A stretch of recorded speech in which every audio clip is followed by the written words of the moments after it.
आषाढी देवशयनी एकादशीपासून कार्तिक देव उठणी एकादशीपर्यंत चातुर्मास चालत असतं.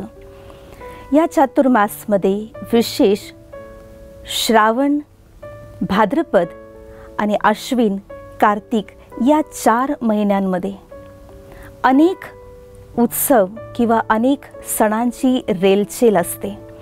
अनेक परंपरा, व्रत, उपवास, सत्संग, प्रवचन असे अनेक धार्मिक कृत्य या 4 महिन्यांमध्ये केले जाते. त्याचं कारण असं की देवशयनी एकादशीमध्ये सृष्टीचे संचालक विष्णू योगनिद्रेमध्ये प्रवेश करतात आणि देवशयनमध्ये अर्थात निद्रेमध्ये गेल्यामुळे दिव्यतेचा प्रभाव कमी होऊन आसुरी वृत्तींचा प्रादुर्भाव वाढलेला असतो. प्रादुर्भाव वाढल्यामुळे या 4 महिन्यामध्ये कोणतेही मांगलिक कार्य केले जात नाहीत, परंतु धार्मिक कार्य, आध्यात्मिक कार्य हे विशेष रूपाने या चातुर्मासमध्ये केले जातात.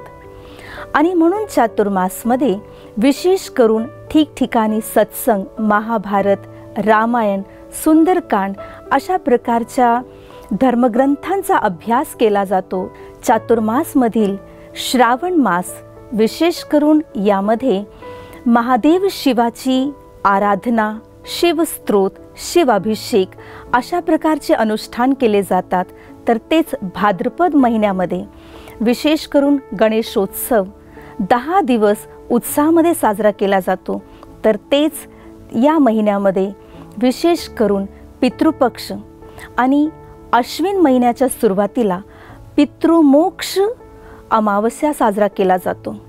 आणि त्याचबरोबर अश्विन महिन्यामध्ये विशेष करून नवदुर्गा पूजा, कोजागिरी पौर्णिमा आणि कार्तिक महिन्यामध्ये महालक्ष्मीची पूजा, संपूर्ण दिवाळी आणि त्यानंतर तुलसी विवाह करून मग मांगलिक कार्य सुरू केले जातात. या 4 महिन्यामध्ये कुठल्याही प्रकारे ग्रहप्रवेश, नामकरण विधी, विवाह सोहळा या सगळ्या गोष्टी वर्जित असतात. किंतु धार्मिक कार्य पूर्णपणे प्रोत्साहित रूपाने, उत्साहित रूपाने केले जातात. चातुर्मासमध्ये विशेष करून या सगळ्या दैवी अनुष्ठानांचा भाव हाच आहे की आसुरी वृत्तींचा प्रादुर्भाव वाढल्यामुळे व्यक्तींकडून समाजामध्ये कुठल्याही प्रकारचा पापाचार किंवा दुराचार वाढू नये आणि म्हणून हे धार्मिक कार्य करून स्वतःमध्ये एक दिव्यतेचा आव्हान करण्याचा हा प्रयत्न असतो. या महिन्यामध्ये जे काही अनुष्ठान केले जातात किंवा विधी-विधान, जे परंपरा, या सगळ्या गोष्टींचा पालन केला जातो. यामागे केवळ एक आध्यात्मिक भावच नसून वैज्ञानिक भावही सामावलेला आहे. त्याचबरोबर सांस्कृतिक, मनोरंजन रूपात कार्यक्रमही या महिन्यामध्ये केले जातात. या महिन्यातील वैज्ञानिक भाव जर समजून घेतला तर चातुर्मास हे विशेष वर्षा ऋतूमध्ये येत असतात. आणि या महिन्यांमध्ये वर्षा ऋतूमुळे वातावरणामध्ये एक थंडावा, गारवा आणि मॉइश्चराइज असतं. अशा वेळेस मनुष्याची पाचन शक्तीही मंदावलेली असते आणि खूप जास्त खाल्ल्याने अनेक आजाराला निमंत्रण मिळू शकतं. त्यामुळे या चातुर्मासमध्ये विशेष करून जैनिझम, बुद्धिझम, हिंदुझम आणि त्याचबरोबर सीख धर्मीय जे आहेत, हे सर्व लोक अनेक व्रत आणि उपवासांचं पालन करत असतात. कारण व्रत, उपवास करणं ह्याचा अर्थ आहे सात्विक अन्नाचा सेवन करणं. केवळ सात्विक अन्नाचा सेवन एवढंच नसून त्याचबरोबर थोडंसं अन्न कमी ग्रहण करणं, कारण पाचनशक्ती मंदावलेली आहे. आणि म्हणून अनेक काही गोष्टी या महिन्यामध्ये खाण्यासाठी, सेवन करण्यासाठी सुद्धा वर्ज्य आहे. ज्याप्रमाणे कांदा, लसूण, मुळा, पालेभाज्या. वैज्ञानिक रूपाने जर याचा भाव पाहिला तर पाचनशक्ती मंदावलेली आहे आणि आजारांना आमंत्रण नको, स्वास्थ्य व्यवस्थित राहावं, निरोगी राहावं, त्यासाठी आपण ह्या सगळ्या गोष्टी वर्ज्य करत आहोत. तर आध्यात्मिक रूपाने जर याचा भावार्थ पाहिला तर मनाची सुद्धा सात्विकता आणि मनाचं स्वास्थ्य वृद्धिंगत करण्यासाठी, मनात दिव्यता अंतर आत्म्यामध्ये पवित्रतेचं आवाहन करण्यासाठी या अशा गोष्टींना वर्ज करणं अत्यावश्यक आहे. कारण कांदा, लसूण, मुळा, अन्य काही गोष्टी तामसिक मानलेल्या आहेत. आणि पालेभाज्या यासाठी खाऊ नये, कारण पालेभाज्यांमध्ये वर्षामुळे सृष्टीवर जी जलधारा वाहत आहे त्यामुळे अनेक जीवजंतूंची उत्पत्ती वाढलेली आहे, अनेक बॅक्टेरिया वाढलेले आहेत आणि या सगळ्यांचा प्रभाव पालेभाज्यांमध्ये जास्त असतो. अशा काही वस्तूंचं सेवन या चातुर्मासमध्ये वर्ज्य आहे. त्याचबरोबर चातुर्मासमध्ये ज्या काही संत मुनी आहेत त्या या महिन्यामध्ये एका ठिकाणी स्थानिक होत असतात. त्यांचं भ्रमण थांबवलेलं असतं. कुठे ना कुठे मंदिर, आश्रमामध्ये निवास करत असतात. या चातुर्मासमध्ये वर्षा ऋतू, जलधारा सर्वत्र प्रवाहित होत असल्यामुळे लोकही जास्त कार्यक्षम नसतात. त्यांच्याकडे भरपूर वेळ असतं आणि त्या वेळेचा सदुपयोग कसा करता येईल म्हणून ठिकठिकाणी सत्संग, प्रवचनांचं आयोजन केलं जातं की जेणेकरून समाजातील व्यक्ती आपल्यामध्ये पवित्रतेचं आणि दिव्यतेचं आवाहन करण्यासाठी काही आध्यात्मिक, धार्मिक गोष्टींचं श्रवण केल्याने त्यांच्या विचारांमध्ये सकारात्मकता येऊ शकते. चातुर्मासमध्ये विशेष 4 गोष्टी करण्याचं महत्त्व आहे.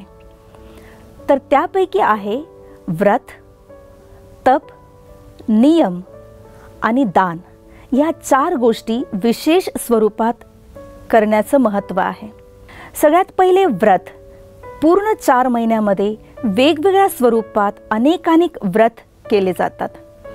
व्रत करणं म्हणजेच जेवण कमी करणं किंवा सात्विक अन्न स्वीकार करणं. केवळ सात्विक अन्नच नसून सात्विक विचारांचं श्रवण करणं आणि ज्याप्रमाणे सृष्टीवर जलधारा प्रवाहित होत आहे त्याचप्रमाणे आपल्या अंतर आत्म्यामध्ये, अंतर्मनामध्ये सात्विक विचारांचा प्रवाह वाढवावा म्हणून अशा पद्धतीचे व्रत केले जातात. तर दुसरं, या महिन्यामध्ये विशेष तप करण्याची एक प्रथा आहे. तप कुठल्या प्रकारचं? तप अर्थात ज्या पद्धतीने या महिन्यामध्ये जास्त कामं नसल्यामुळे आपण बाहेर येणं जाणं कमी करतो, तर एका ठिकाणी शरीराला आणि अंतर्मनाला स्थिर करून परमात्म्याचं आवाहन करणं, परमात्म्याची आठवण करणं, परमात्म शक्तींना अंतर आत्म्यामध्ये सामावून घेणं, अशा पद्धतीचं तप करणं हे लाभदायी आहे. ज्यालाच योग, तप, साधना, मेडिटेशन अशा वेगवेगळ्या गोष्टींनी संबोधित केलं जातं. तर तिसरी गोष्ट या महिन्यामध्ये विशेष स्वरूपात केलं जातं ते म्हणजे नियम, संयम.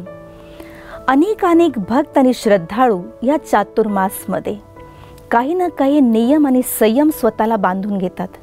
कारण चातुर्मासमध्ये येणारे अनेक पर्व जे की देवी देवतांच्या दिव्यतेचं आव्हान स्वरूपात हे पर्व साजरे केले जातात.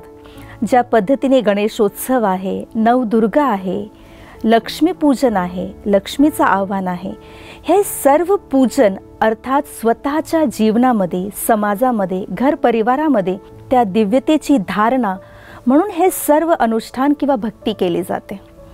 आणि ही भक्ती करण्यासाठी अनेक नियम स्वतःसाठी लागू केले जातात. तर हे नियम केवळ 4 महिन्यापुरतेच नसून जर आपण आजीवन धारण केले तर आपल्या जीवनामध्ये ही सात्विकता आणि शांती कायम राहू शकते. या नियमांमध्ये विशेष करून 2 गोष्टी महत्त्वपूर्ण आहेत. म्हटलं जातं चातुर्मासमध्ये मौन धारण करणं हे सर्वश्रेष्ठ आहे. कारण जितकं आपण कमी बोलू तितकी आपल्या जीवनामधली ऊर्जा वृद्धिंगत होते. त्याचबरोबर दुसरी विशेष धारणा किंवा नियम या महिन्यामध्ये पालन केलं जातं ते म्हणजे ब्रह्मचर्याचं पालन. कारण चातुर्मासमध्ये येणारे जे पर्व आहे हे सर्व पर्व देवी देवतांना अर्पण आहेत. त्यावेळेस देवतांमध्ये जी पवित्रता आहे ती पवित्रता आपल्या जीवनात अनुभवण्यासाठी ब्रह्मचर्याचं विशेष पालन केलं जातं. अशा अनेक चांगल्या गोष्टींची धारणा करण्यासाठी विशेष प्रयत्नशील प्रत्येक भक्त किंवा श्रद्धाळू या महिन्यामध्ये असतात. चौथी गोष्ट जे या महिन्यामध्ये केली जाते ते म्हणजे दान. या महिन्यामध्ये विशेष करून अन्नदान, वस्त्रदान, चप्पलदान छत्रीदान अशा काही विशेष गोष्टींचं दान करण्याचं महत्त्व आहे. संपूर्ण 4 महिन्यामध्ये अनेक पर्व, प्रवचन, सत्संगाद्वारे जे काही अनुष्ठान, श्रवण करण्याची ही विधी आहे, या विधीद्वारे जणू आपल्या पूर्वजांनी आपल्या सर्वांच्या जीवनामध्ये आसुरी वृत्तींचा प्रादुर्भाव कमी करून दिव्यता वाढवण्यासाठी जे काही प्रयत्न केलेले आहेत किंवा जे काही अनुष्ठान, ज्या काही परंपरा आणि विधी बनवून ठेवलेल्या आहेत, यावरून असं वाटतं जणू आपले पूर्वज एक सुपर सायंटिस्ट असावेत, जे पुढच्या पिढीला, पुढच्या काळाला समजून घेऊन त्यांनी आधीपासूनच अशा पद्धतीचे विधी विधान घडवलेले आहेत.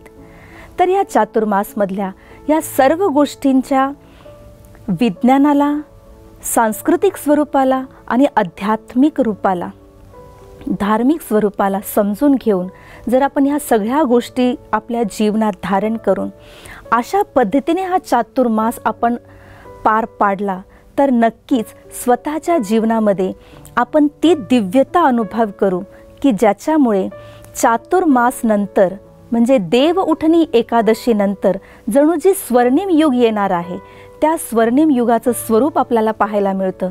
आणि म्हणून देव उठणी एकादशी नंतर अनेक सर्व शुभ कार्य करण्याची सुरुवात होते. तर या चातुर्मासमध्ये म्हणजेच एक प्रकारे हे संगम युगाचं प्रतीक, जे आपल्या जीवनामध्ये परमात्म स्मृती, परमात्माद्वारा मिळालेले अनेक नियम आणि धारणा ह्या सगळ्यांना आपल्या जीवनात धारण करून स्वतःला दिव्य स्वरूपात घडवून या सृष्टीवर एक स्वर्णिम युग, एक सुंदर दुनिया आणण्यासाठी आपण स्वयं एक प्रकारे प्रयत्नशील असून स्वतःचा एक सहयोग देण्याचा कार्य आपण करू शकतो. ओम शांती.